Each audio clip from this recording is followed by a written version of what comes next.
Good afternoon.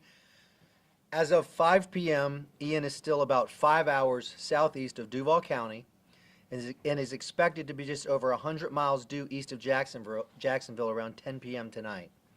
While thankfully the rainfall we anticipated is much lighter than expected, there's still a chance for flooding, strong winds, power outages, beach erosion, and tornadoes. As of just a few moments ago, JEA reports we have about 10,000 customers without power. Jacksonville and the entire county remain under a tropical storm warning, while the coast of Duval County is still under a hurricane watch. It has re-strengthened to a Category 1 hurricane as it passes off the coast of our area. First responders have reported that a lot of people have been driving around our city to sightsee and look for damage. I'm once again asking people to please do not do that. Do not be on the roads unless you absolutely need to. If you live at the beaches, tonight from 10 p.m. to the early morning hours, please stay off the beach and away from beach access walkways. This is where you're most likely to find storm surge and moving debris. Large signs have been blown down, trees have toppled, and there's standing water in some areas. You're putting yourself at risk to be in these conditions, and if you get stuck or injured, you're taking away the valuable resources of our first responders. So please stay inside until this storm moves through. Speaking of our first responders, I want to recognize our emergency road access teams that have been working over the last 24 hours. These teams are made up of men and women from Jacksonville Fire and Rescue, Jacksonville Sheriff's Office, JEA, and local contractors, and are dedicated to clearing roads for emergency vehicles and personnel. 5 separate teams have been working throughout the area, and they've been very busy. As we are getting more rain, the ground is saturated and more trees are coming down. So far, these teams have responded to more than 40 calls, and it's very possible there's more to come. Because we want to be proactive, not reactive, we currently have floodwater rescue teams on standby. They are strategically staged throughout the city to respond to any high water rescues. While we're hopeful we won't see the same impacts as our neighboring counties, we must stand ready to respond. Tidal and coastal flooding are still a major concern as we hit high tide. This could impact the beaches and the St. Johns River. For those in flood zones and low-lying areas near the St. Johns River, please stay aware and vigilant. The 4 shelters we opened 24 hours ago remain open to the public. For more information on where they're located and which are designated for pets and special needs, please go to jacksready.com. Last night, the beaches mayors and I made the decision to close the beaches to the public. Tonight, conditions are very rough and they will remain so overnight. However, as conditions improve, we'll provide an update on this tomorrow.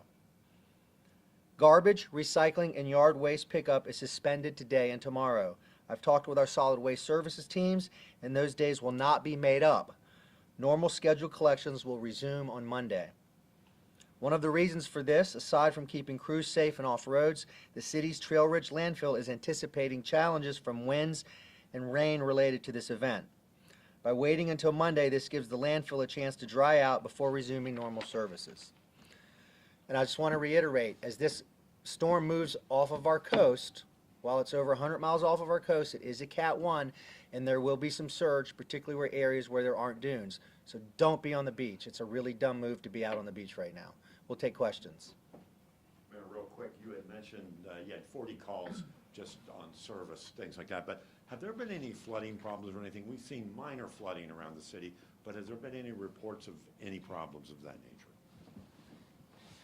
At this point in time, we've had minor flooding occurring in low-lying areas, but we haven't had calls for major flooding at this point. And Mayor, you had mentioned also that the shelters remain open, but do you have any idea they remain open overnight, but when you might be closing them down? Depends on what happens tonight and in the early hours of the morning.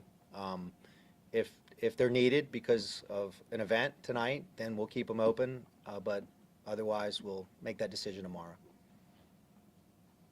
We've had 10,000 people now without power, so Jay, I don't know. It was a lot less earlier.